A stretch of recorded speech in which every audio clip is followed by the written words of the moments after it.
سچی دوستی کا انعام۔ ایک خوبصورت پہاڑی گاؤں میں دو دوست رہتے تھے، ریحان اور حمزہ۔ دونوں بچپن سے ایک ساتھ کھیلتے، پڑھتے اور دوسروں کی مدد کرتے تھے۔ ان کی دوستی پورے گاؤں میں مشہور تھی۔ ریحان غریب تھا، اس کے والد مزدور تھے، جبکہ حمزہ کے والد گاؤں کے استاد تھے، مگر دونوں میں امیری یا غریبی کی کوئی دیوار نہیں تھی۔ ایک دن گاؤں میں خبر پھیلی کہ جنگل کے دوسرے حصے میں ایک جادوئی چشمہ ہے۔ کہا جاتا تھا کہ جو اس چشمے کا پانی پی لے اس کی ہر دعا قبول ہو جاتی ہے، لیکن وہاں ایک خطرناک شیر رہتا تھا۔ سب لوگ ڈر گئے، مگر ریحان بولا، اگر یہ چشمہ واقعی ہے تو ہمیں اسے تلاش کرنا چاہیے، ہم سب کے لیے خوشی لا سکتے ہیں۔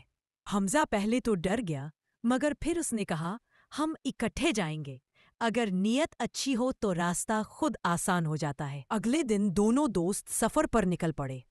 راستہ مشکل تھا، حمزہ خوفزدہ ہوا، مگر ریحان نے کہا، کہیں ندی کا شور، مگر وہ ایک دوسرے کا ہاتھ پکڑے آگے بڑھتے گئے۔ ریحان نے دیکھا ایک زخمی چڑیا آ رہی ہے۔ ریحان نے آگے بڑھ کر اپنا رومال باندھ دیا۔ حمزہ نے کہا، ہمیں جلدی کرنی چاہیے، مگر تم رک گئے۔ ریحان مسکرا کر بولا، نیکی کے لیے کبھی جلدی نہیں کرنی چاہیے۔ وہ آگے بڑھے تو ایک بوڑھا آدمی ملا جو لکڑیوں کا بوجھ اٹھائے جا رہا تھا۔ اس کا بوجھ بہت بھاری تھا۔ دونوں دوستوں نے بوجھ اٹھایا اور اسے اس کے گھر تک پہنچا دیا۔ بوڑھے آدمی نے کہا، بیٹو، تمہارے دل صاف ہے، یہ لو، یہ ایک چھوٹا سا تعویذ، یہ تمہیں مشکل وقت میں بچائے گا۔ جب وہ جنگل کے اندرونی حصے میں پہنچے تو سورج ڈھل چکا تھا۔ اچانک شیر کی گرج سنائی دی۔ حمزہ خوفزدہ ہوا، مگر ریحان نے کہا، ڈرو نہیں، ہمیں اپنی نیت پر بھروسہ رکھنا چاہیے۔ شیر درختوں کے پیچھے سے نکلا، اس کی آنکھیں سرخ تھیں اور دانت تیز۔ حمزہ کانپنے لگا۔ ریحان نے جیب سے وہ تعویذ نکالا اور آسمان کی طرف اٹھایا۔ اچانک آسمان سے روشنی اتری اور شیر رک گیا۔